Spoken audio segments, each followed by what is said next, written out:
Haig Partners is our featured supplier guest today, and the topic is on the screen, auto retail M&A update and trends impacting dealership values. And Doug Austin, our CEO, will come on in just a moment to introduce today's guest presenter. Here is Doug. Well, welcome everybody. Thank you for joining us today. We are thrilled to have Haig Partners presenting today. Pete Thiel will be talking about auto retail M&A, which is certainly a hot topic right now with all the consolidation going on. Just a word about this webinar series. We started this about 2 years ago. Our intent is to introduce innovative suppliers, respected suppliers that deal with expense categories, audit and recovery categories, new revenue opportunities, and certainly topics of interest. We want to introduce those suppliers to our client base and prospects as well. I think Haig did this session about a year ago. It was well attended. It looks like it's very well attended again today. So I hope you find this beneficial, and we look forward to seeing you on another Strategic Source webinar. Take it away, Pete. Good afternoon, everybody. My name's Pete Thiel. I'm Managing Director at Haig Partners. Very excited to be here today and talk about a couple of our favorite topics. Doug, thank you so much for letting us present to some of your clients today. So again, a couple amazing topics today. We're going to give you an update on the automotive retail market.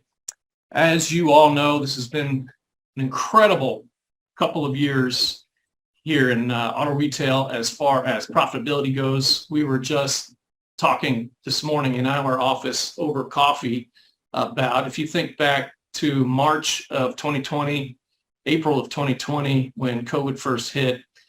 It's just amazing what the industry has been through the past few years, and just the turnaround in really just a couple of months there in the middle of 2020. And it's just absolutely amazing, the profitability. So we're going to go through a number of slides showing you those trends, and we're starting to see some downturns. So got some interesting data to share with you there. And then, of course, we'll give you an update on the buy-sell market and what we're seeing across the country. That's our area of expertise. We'll talk about activity levels, pricing, and then I'm going to end on valuation. Valuation is a very hot topic today, and honestly, extremely tricky to value stores today. So we'll talk about that. I'll try to give you some tips if you happen to come across a valuation exercise in the near future. Hopefully we can help out with that.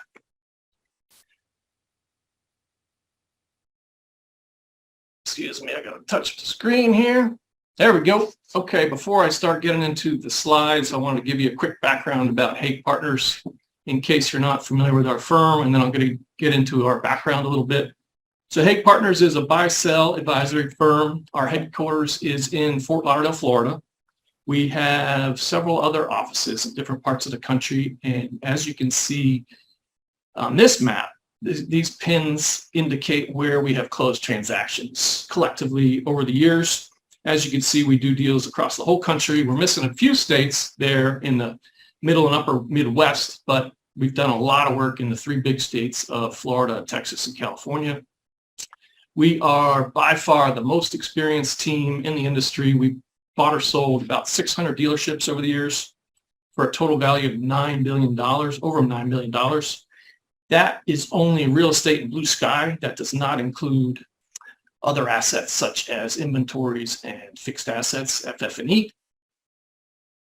Our mission for our clients is to maximize the value of their life's work. So our typical client is a dealer who's been working in the store or their group for decades, and they essentially don't have a succession plan and they're looking to retire. That's our typical client. And they've been working at it for years and years, and they probably have never sold a store before, and we provide them excellent advice, in my opinion, to get them to that retirement stage. So that's our mission.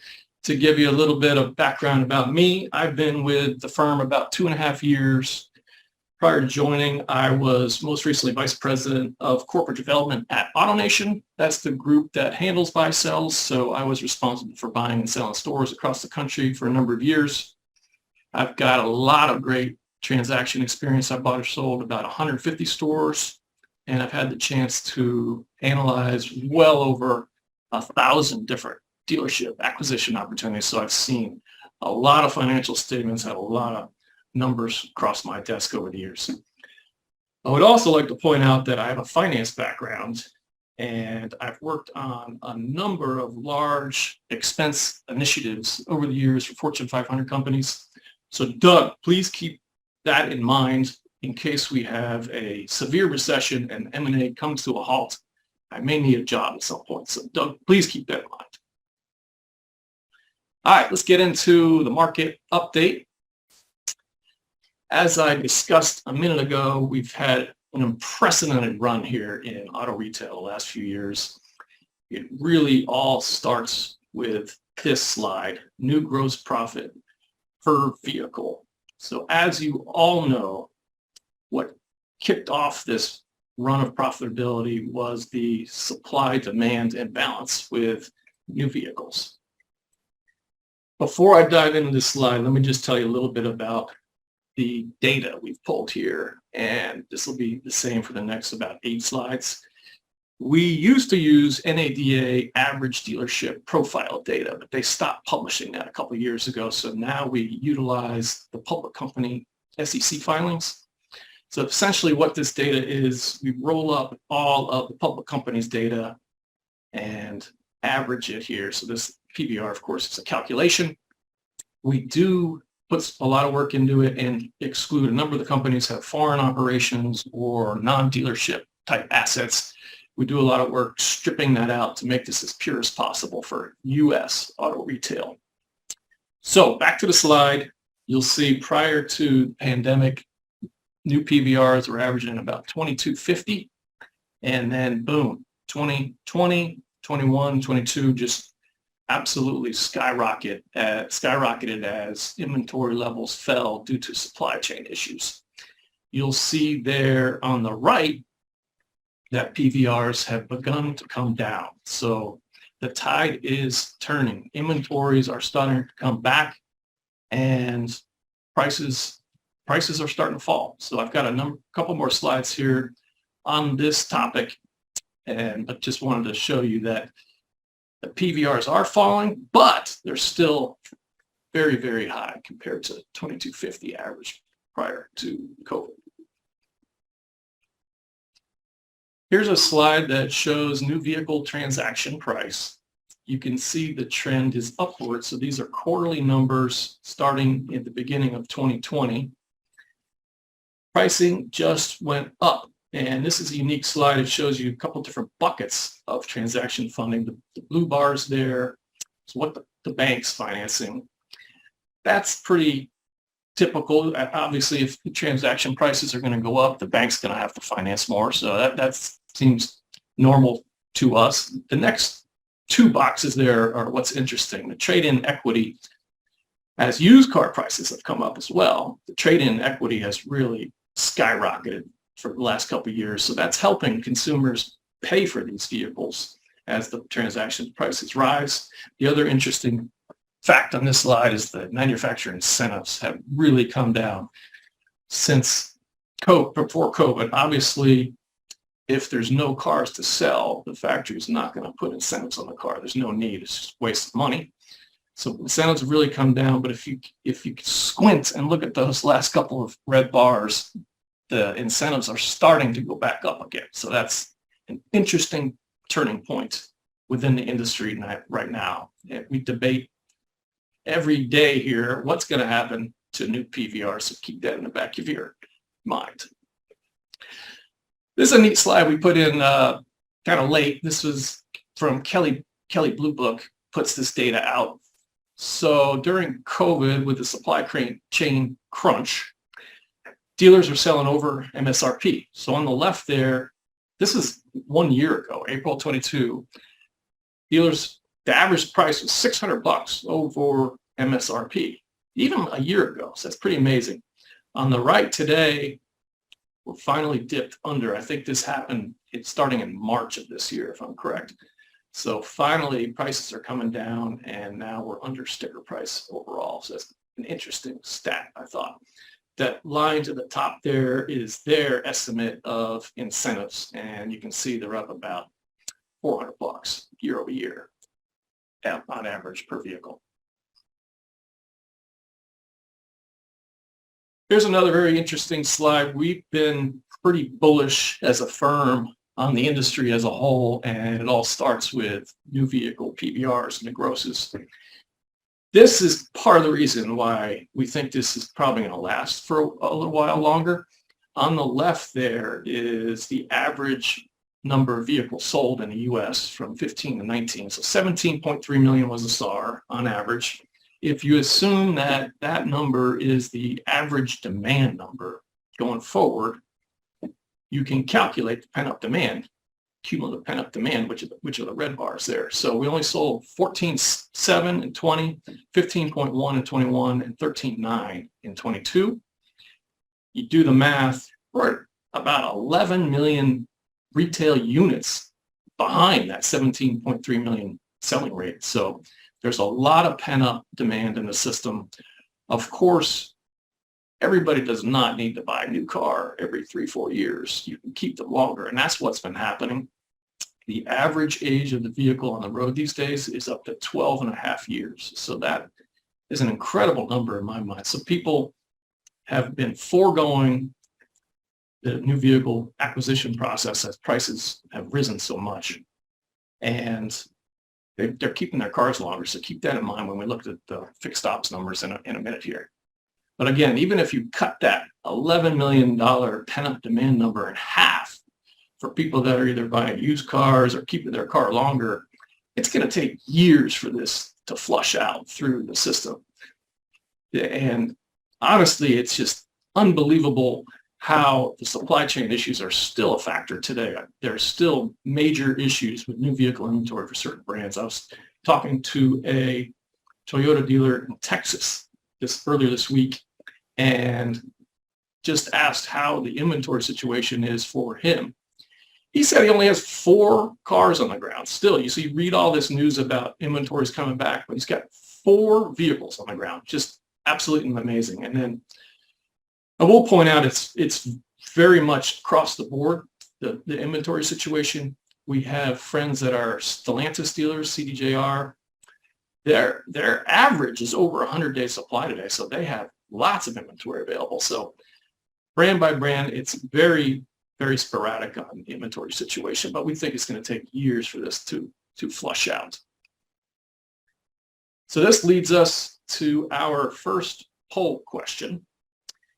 We wanted to get your thoughts on where you think new PVRs are going to settle. I think everybody agrees that they're going to fall in the next few years. Where do you think they're going to settle at? And this is a very important question when we get to valuation in the back of this presentation. I'll give you guys a few seconds here to fill out the poll.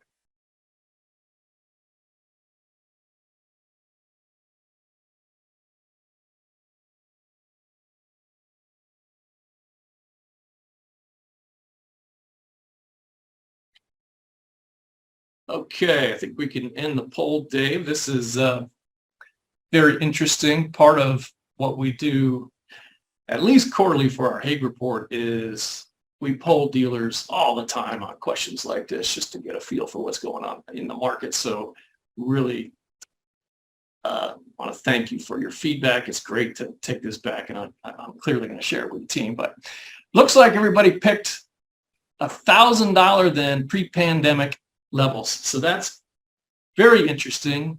Looks like only 1 person picked stay at current level.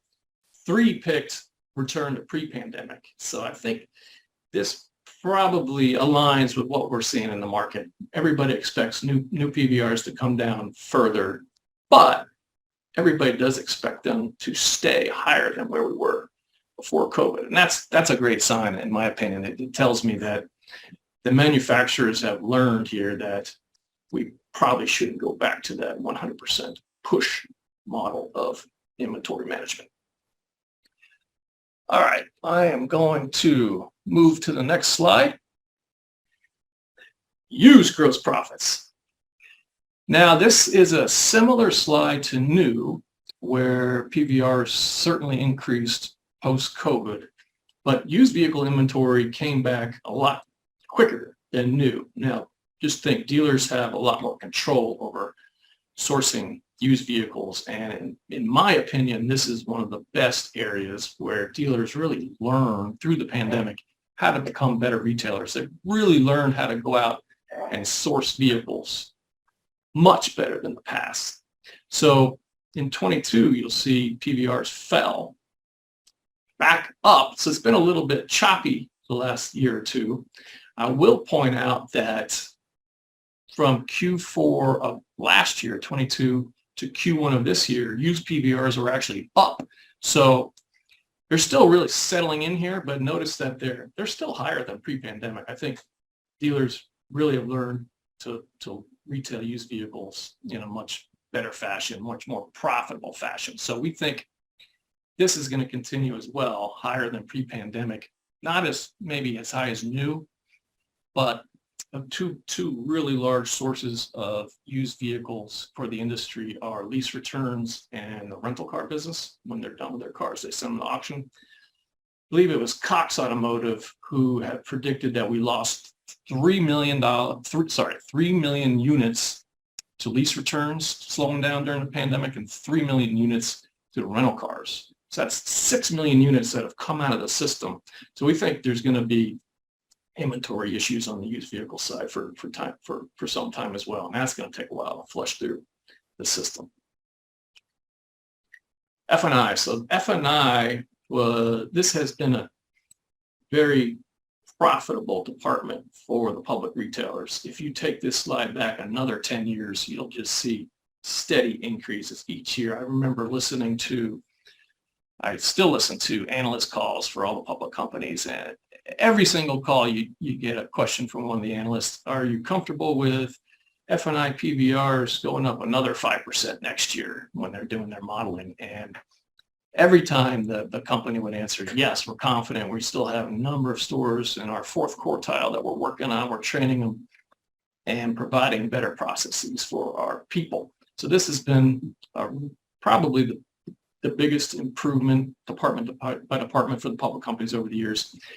But as transaction prices are starting to come down, F&I is starting to come down just slightly, but it is starting to come down. So that's something to note as you build out forecasts in the future for your stores, et cetera. Fixed operations. So this is parts and service gross profit. This has been an incredible part of the business for dealers the last few years. Look at that growth year over year, 14%, 10%, 10%. This has really helped to offset grosses coming down in the variable ops departments the last few years. We've seen a number of large recalls out across the country that are helping dealers with fixed ops. And we've seen very large labor rate increases across the country. Some parts of the country are up over $300 an hour labor rates. So that is all driving just incredible fixed operations growth for dealers. Okay, so you add up all those departments, we're starting to see grosses come down on the front end, offset by strong fixed operations. We're also seeing a lot higher expenses this past year as interest rates have really risen.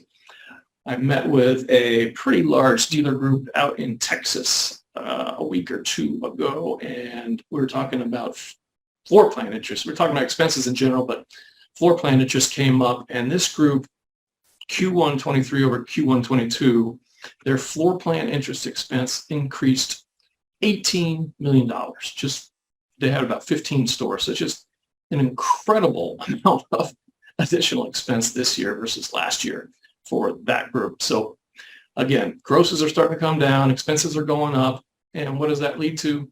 Profits are starting to fall. So if you take the last 12 months ending Q1 23, they're only down 6.5 to 6.2. So that's about 5%. Quarter over quarter, it's a lot worse than that. The public's averaged down 22% quarter over quarter. So that's a pretty big hit. But the good thing is most people in the industry have been expecting this for a while and have been adjusting and reacting to it. So it hasn't been hasn't been a surprise to most dealers. And on the valuation side, on the M&A side, they've really baked it in their valuations already. So we're not seeing a huge slowdown in deals or pricing on deals. So we'll go into that in a little bit. One thing I'd like to point out here, and on all the last 8 slides, the public companies tend to be, well, certainly in more metro locations than the average dealer, and they have larger stores than the average dealer. So if you've been comparing these numbers to your group or store, a lot of these numbers may be higher than what you're used to seeing. They also have a lot of luxury stores compared to the average dealer, which drives up some of those PVRs. So these profit numbers are pretty big, 6.2 million average profit per store for the publics. That I'm guessing a lot of your numbers may be lower than that. So please keep that in mind. Okay, that leads us to poll number 2. We've been asking dealers this across the country for the past couple months. Where do you expect your store or your group to end up for full year 23 compared to 22, store profit wise? Flat to slight improvement, down 10%, down 20, down 30, down 40. So remember, Q1 for the publics was down 22%. And that's about average from what we're hearing for dealers across the country, although it does vary quite a bit by region.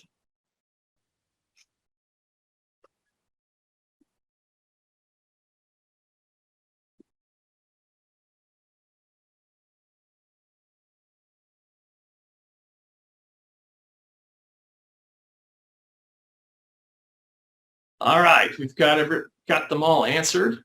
This is very interesting. So we're showing down 10% is the leading pick here. So that's better than what we're seeing from the public companies already. I know a lot of dealers are baking in additional volume increases on new for the rest of the year. As the inventories come back, they all think they're going to sell more cars, which is offsetting the decline in gross profits. So that's part of the reason you may have picked down 10%. So I think that's absolutely great news. I'm going to share this with the team. The fact is the industry is still very strong. Alan Haig, our founder and president, wrote in our latest Haig report that a little bit off a lot is still a lot. So I think that's what you guys are indicating here. Yes, we're down 10, 20% this year, but times are still incredible for the industry.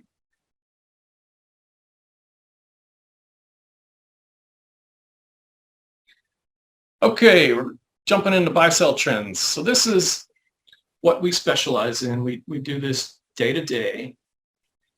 This chart shows a number of dealerships bought or sold across the country for public and private companies.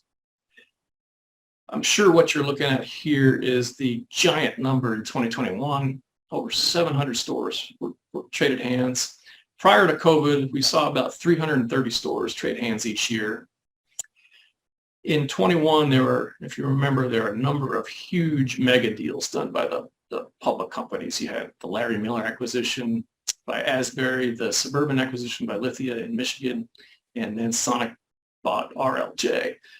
So those are just massive acquisitions that added, I mean, it was a record year. And 22 was very similar. The publics, which is that red bar, they weren't as active in 22, but the privates really picked it up.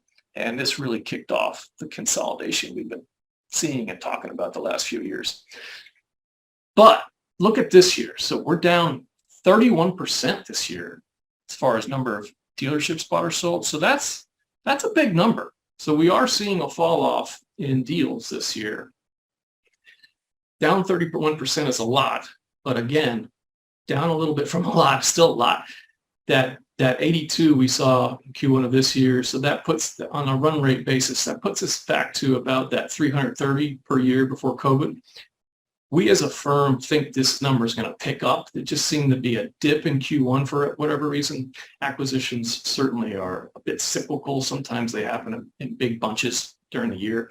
So we have a lot in our pipeline, and we know there's some more deals coming to market that we've heard about as well. So we think that number is going to pick up, and then down 31% is going to grow as we head throughout the year. All right, here's poll number 3. Do you plan on acquiring more stores in the next 12 months? So we have heard from all sorts of buyers across the country the past year looking to add stores. There's certainly more demand on the buy side still than the sell side. So it's a bit lopsided, and we really expected some of those costs to slow down this year, but they really haven't. Honestly, about every week, I personally will get a call from a new dealer looking to add stores and looking for help adding stores. So I'm curious to see if you are all looking to add. So polls are in. About 54% say yes, 23% no, 23% not sure. So that's still tending to lean towards the buy side, leading the sell side. And that's definitely what we're seeing across the country. Groups are still flush with cash. They are concerned about consolidation, and they want to get bigger. So we're still seeing that. We think that's going to continue for some time.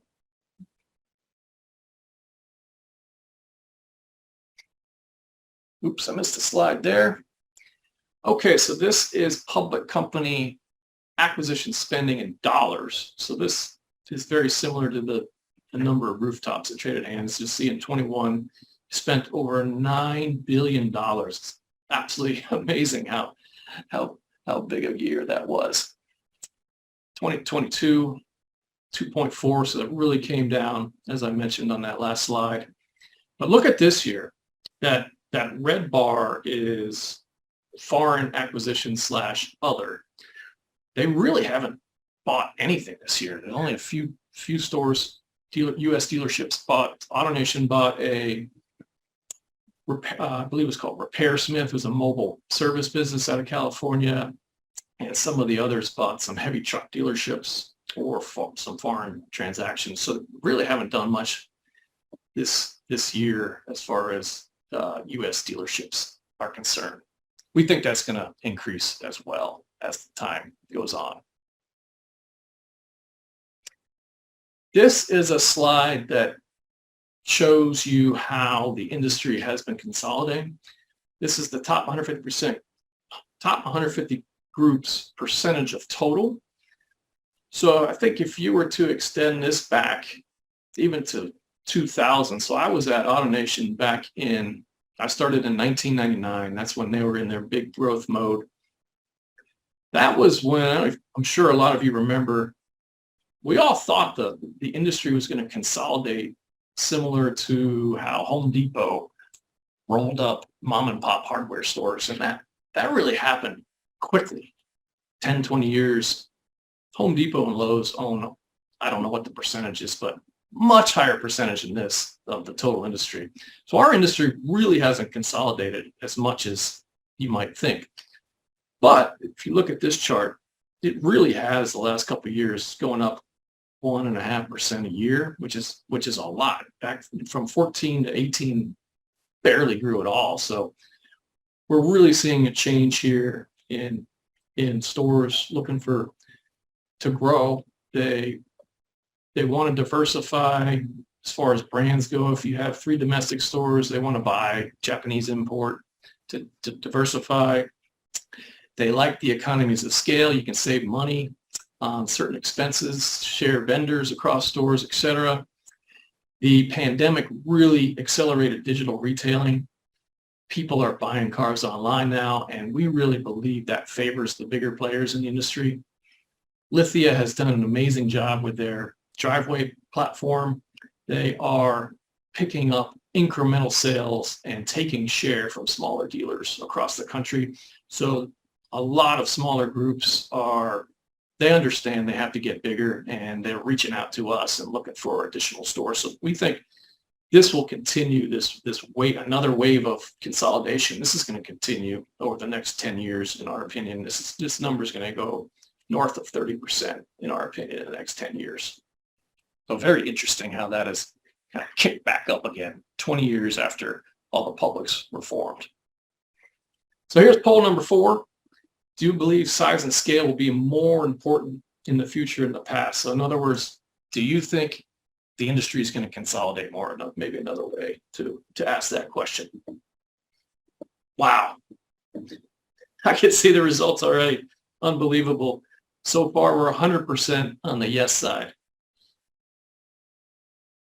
Wow. So that really confirms what we're seeing in the market, that smaller dealers want to get bigger. And we are a big proponent of regional consolidation, where you don't have to be 100%, you don't have to be a Lithia and have stores all across the country. You can do it, for example, in the Carolinas. You can own 10, 12 stores in the Carolinas, and you can compete against anybody. You can share inventory. You can hire more employees. You attract more employees.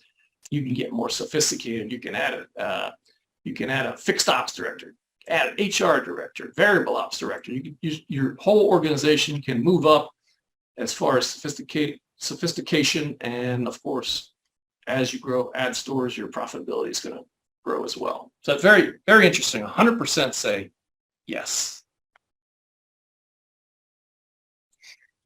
Okay, so that's an update on the buy-sell market.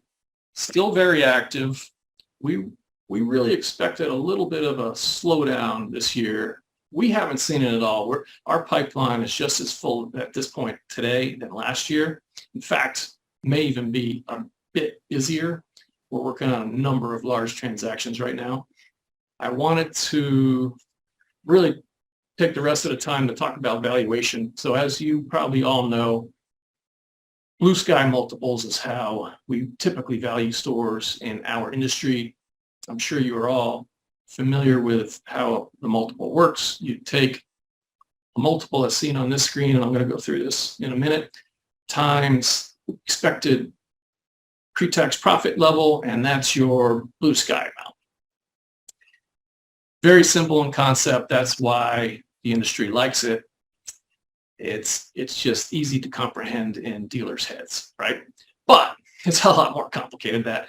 And especially right now, valuation is very, very tricky right now, as you can imagine, with the profits skyrocketing and now coming back down, and everyone expects them to come back down.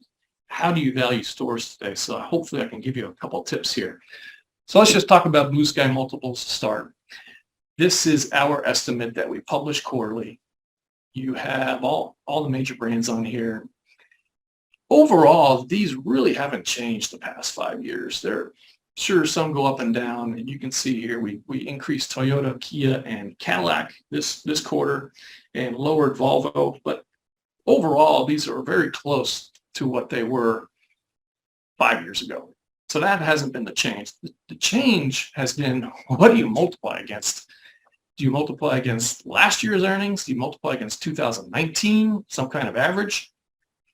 So I'll talk about that in a minute. But as far as blue sky goes, we've got the luxury stores on the left. They trade for the highest multiples. Porsche has been number one in our book, along with Lexus, for a long time.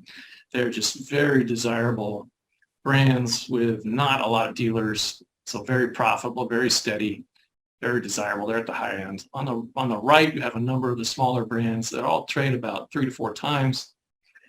Of course, in the middle, you have everything else. I would like to point out a couple brands that have been strong lately. Toyota, in our opinion, is probably the most desirable brand across all of these. Their multiples a little bit lower than some of the luxuries, but they are very desirable for dealers today. In fact, we bumped that multiple a little bit this past quarter. Subaru has been very hot the last couple of years. They're doing a very good job with product and are really growing in certain parts of the country, East Coast and Southeast. I will point out Kia, Hyundai, the Koreans have been very strong lately. They have just turned around 100% since 10 years ago. 10 years ago, Kia and Hyundai were small little stores that did not have much parts and service business. Today, they have amazing product and dealers want more. And I'll just talk about the domestics real quick because we have a lot of domestic stores across the country. We've got Chevy, CDJR, and Ford all at 3.5 to 4.5. But I would say Chevrolet stores are more desirable than Chrysler and Ford today. Ford's had a lot of press about electric vehicle requirements, a lot of controversy with dealers there. Stellantis has had issues with inventory the past 6 months. Their dealers feel like they have too much inventory, and pricing has really come down on those vehicles, and grosses included. Chevy is, in our opinion, a lot more desirable than those other two brands, despite the same multiple. So that's our estimate of multiples. I would like to point out that these are just averages, right? So it could vary for 100 different reasons. I'll go into a couple big reasons why they might change. Geography is number one. If you have a Ford store in Texas versus a Ford store in the northern woods of Minnesota, the Texas store is a lot more desirable. Certain geographies command higher multiples. Everybody right now wants a store in Texas and Florida. Other states, not so much. So geography plays a huge role in where a multiple end up. Another big factor for adjusting multiples is performance, store performance. So if a store is underperforming in a buyer's eyes, they may be willing to pay a higher multiple, maybe the high end of this range or even higher, for a store that, in their opinion, they can improve and pay more for. What people heard of that. On the flip side, as stores, if a store is overperforming, that can have a very negative effect. We've had a number of stores over the years that have performed very well, and buyers are essentially scared of replicating that performance. So those tend to trade on the lower end of the range. So that's just a couple of examples of how you really need to look at blue sky multiples closely and adjust accordingly. So please don't use these average numbers for any particular brand. We get a lot of calls from buyers saying, hey, I've got a Ford store wherever. I think it should trade for 4.5 times. Do you agree? And we can quickly point out that they're not looking at a couple things correctly. So that's blue sky multiples. This is our last slide, estimated average blue sky value. So if you remember earlier on the profit slide, earnings tripled from pre-pandemic. This shows that our average blue sky multiple, again, this is based on public company data, so this is probably a little bit higher than the average dealer across the country. So profits tripled, blue sky doubled, approximately, actually a little more than double. So times are still good. We're at 24.2. So if I go back to the profits were down 22% for the public companies. But look at this. Blue sky is only down a little bit. Why is that? It's because buyers already baked in that decline as they've been pricing stores over the past year or so. It's just, in our minds, that's very, very interesting. Blue sky values are still very, very high, and it's still a great time to sell. So let me just wrap up with some suggestions on valuation. I don't know how often you guys have to value stores, but if it comes up, this is what I would suggest in this tricky time to value stores. Number one, dig into the store, do your analysis, go department by department, identify opportunities, and really try to figure out what you think the store will make on a run rate consistent basis in the future. So for example, you look at the F&I PVRs, your group is trading at 2,000 per copy. The particular store you're looking at is at 1,500. It's an easy $500, maybe not easy to replicate operationally, but on paper, it's easy to model a $500 increase in PVR. So that's an example of an opportunity perhaps for a target you're looking at.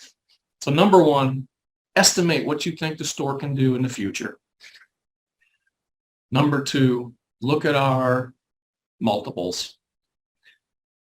Use that as a guide, but you need to adjust depending on the situation. If the store's in Texas, population is growing, it's a great state to do business in, low regulatory environment, that should trade at a higher multiple. if the store's in an area of the country that is not growing as fast as Texas or Florida, you should probably trade at a lower multiple. So take a shot at adjusting the multiple, multiply it against what you think the store can do, and that would be a good estimate for blue sky. Now, the tricky part here is we think there's still going to be a couple of years of very, very strong earnings. So if you think the run rate of that store is $3 million, but it's going to that's 3 years out, you need to bake in the next couple of years of excess profits as well, because you can pay extra for those excess profits over the next couple of years on top of that multiple on the run rate profits. So that's a methodology you can use. Valuation is extremely tricky right now. I told you we talk about it every single day in our firm here. How should we be looking at this? How should we be looking at that? Should we use this methodology? Should we average these years? So valuation is an art. It's not a science. We have been really encouraging clients and dealers, our dealer friends across the country. If you're looking to buy stores now, it's really important to use an advisor like us who does this every day to help you, guide you through the process. It's not as simple as just taking last year's earnings times our multiple. It's just extremely tricky right now, and we really would advise you to use somebody like us to help you through that process. I would like to also point out that I am very open to taking phone calls and helping with questions, etc. Do it all the time for dealer friends across the country. If you're working on something and you want to bounce something off me, feel free to give me a call. I really enjoy valuation and valuing stores, and I can get a usually quick feel for a store very quickly just with asking a few questions. So anyway, thank you so much today for being able to give you an update on what we're seeing out there. I'd like to open it up for questions. All right. Thanks, Pete. And everyone, there is a Q&A box at the bottom of your screen. You can type something in there, and we'll try to answer as many as we can during the remaining time. Here's one, Pete. Why has the public company domestic acquisition spending decreased this year? Will they continue to purchase stores this year? Good question. We believe the number is going to go up. I think what happened was, so most of the public companies they're generating a lot of cash flow, and they need to put that cash flow to work, whether it be acquisitions or share repurchase. So I think what happened was, you remember at the end, last fall, the stock prices really came down for the public companies, and I think a lot of them bought a lot of shares, so they shifted their cash flow to share repurchase at the end of last year. And I think it was just a blip and a timing issue. So we know they're working and looking at a lot of our deals that we have in our pipeline, and we know there's a number of transactions that are going to close soon. So we think that number is going to come back relatively quickly. So they are still active. We talk to them every week, and they're all still looking to buy stores. One other thing I'll point out is Sonic, Lithia, and Asbury have all come out publicly with large revenue estimates by 2025, and we calculated that they would have to buy, those three companies have to buy 167 dealerships a year to hit those targets. So they're all still active, and we expect that number to go up. All right, I've got another question here talking about compliance has been a big topic in the industry the past couple of years, right? The question is, would a high compliance level positively impact the value of a small to medium-sized dealership? Absolutely. That would that's a big issue. We don't get involved with it a lot because it's typically a legal issue, but any factor like that would help the value of a dealership. That's something I would definitely add value to a store that, or a group of stores that is well ahead of the market as far as compliance goes. So absolutely, that would definitely raise the value of a store or group. Here's another one, Pete. Do you think the buy-sell market will remain active the rest of the year? Absolutely. As I just mentioned, the public companies are all out looking. They are very opportunistic, but we know they're all looking, and there are a number of deals that are going to close in the next couple of months that you'll see soon. Our pipeline is very busy, same as last year. In fact, maybe even a little bit busier than last year. So we have a number of deals that are going to close in the next couple of months. And like I said earlier, we're still getting calls all the time from smaller dealers with 1, 2, 3 stores that want to grow. And they have a lot of money in the bank. Banks are still financing, and they know they have to get bigger. So there's more buyer demand today than sellers. But we're also talking to a lot of sellers that are considering a sale, because it's still a great time to sell. Values are, as you noticed on that last chart, values are still well above where they were pre-COVID. So we believe the rest of the year will be very active. Just reminding everyone, there is the Q&A button on the bottom. A little box comes up. You can type in your question, and Pete will handle as many as we can during our time. Anything else showing on your end there, Pete? Yeah, just got one more question. The question is, the agency model, is that still a threat as for dealers and valuation, et cetera? Absolutely. Agency model is still a threat. Not sure if you noticed, I think I mentioned it, we lowered our Volvo multiple. And that's one of the reasons why. Volvo is moving towards an agency model in Europe, and they're threatening to do that in the US. They have a new CEO, and dealers are afraid. And right there, that has affected value immediately. They're also, but I would like to point out that if you go back a few years ago, I was really scared of the agency model. And there were other threats as well, such as autonomous vehicles. And it's just amazing how our industry is so resilient and have moved past those threats. Really, autonomous cars is really, nobody asked, that was a hot topic a few years ago. Nobody asks about that anymore. It's just amazing that that technology is, we're not there. I'm sure it'll happen someday, but it's way down the line. And agency model, it was a huge threat a few years ago. We hear a lot less about it today, but there's definitely noise in the market there. Some of the talk with Ford, the agency model, as electric vehicles roll out, the factories are trying to move those certain models to agency model, but we have such strong franchise laws across the country, and the state associations have done an incredible job pushing back against the OEMs on this, that I think it won't be a problem, at least for a while, in my opinion, and dealers are asking a lot less of it lately. But great question. Just got a question that says, any tips for a first-time buyer? Great question. We get this a lot, and have a number of general managers that we talk to that are looking to buy their first store. Personally, I have bought a lot of stores, so I know how to buy stores. As far as tips, clearly you got to get your financing in order. I assume you have experience with the industry. You have to have experience to get approval from the OEM. So number one, get your financing, got to have experience.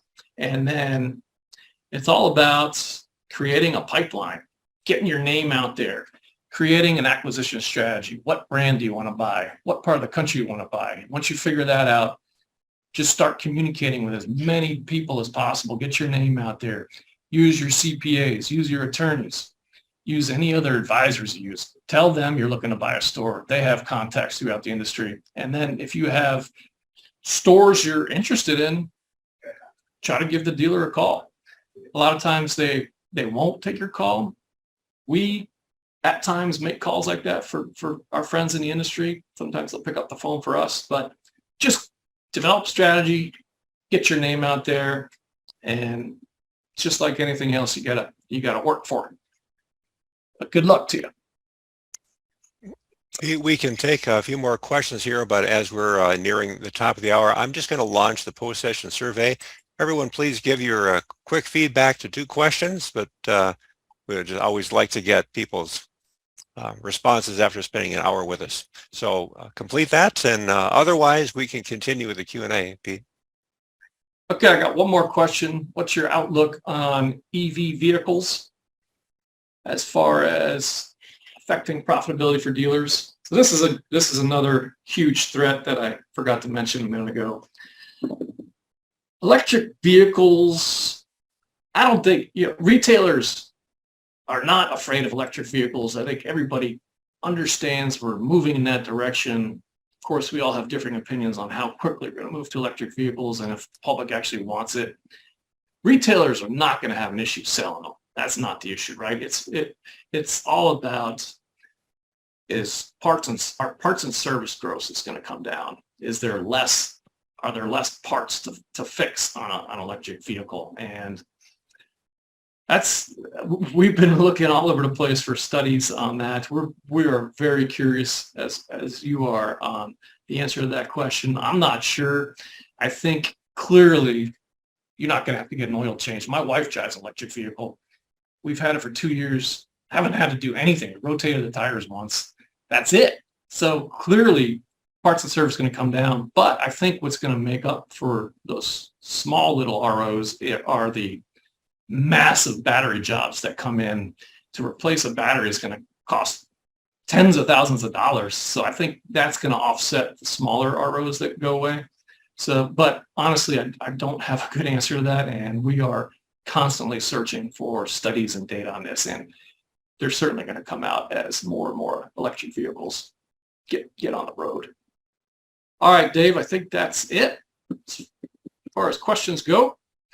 Really appreciate everybody jumping on today. And Dave and Doug, thank you so much again for allowing us to present to some of your clients and employees. Really, really appreciate it. Thank you very much. Thanks for joining, everybody. Peter, that was a great session. I'm glad you're finished because I was getting writer's cramp on all the post-it notes and ideas I was taking there. Very, very informative. Fantastic information. I saw a question come in too. Will there be a replay of this session? And the answer is not a scheduled replay, but we will hang a copy of this webinar, the recorded version, on our site, strategicsource.com. If you go to our website, you'll be able to see that as well as any other previous webinar. So Peter, thank you so much for your time and your incredible insight today.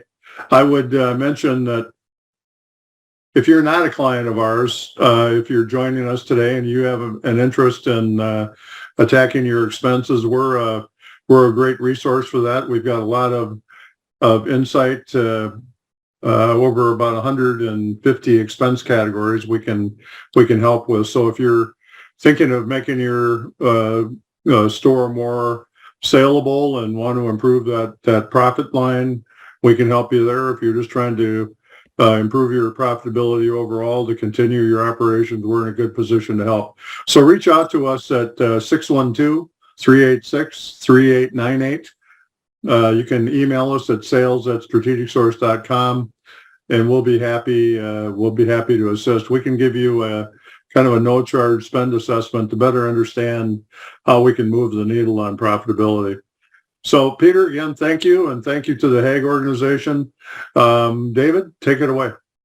All right. Thanks, guys. A good session today. Wrapped up nice, cleanly under an hour. So, and thanks everyone for your feedback on the post-session survey. Very good session today. So thanks everyone for attending, and we look forward to you joining us on future sessions with Strategic Source. Have a great rest of the week, everyone.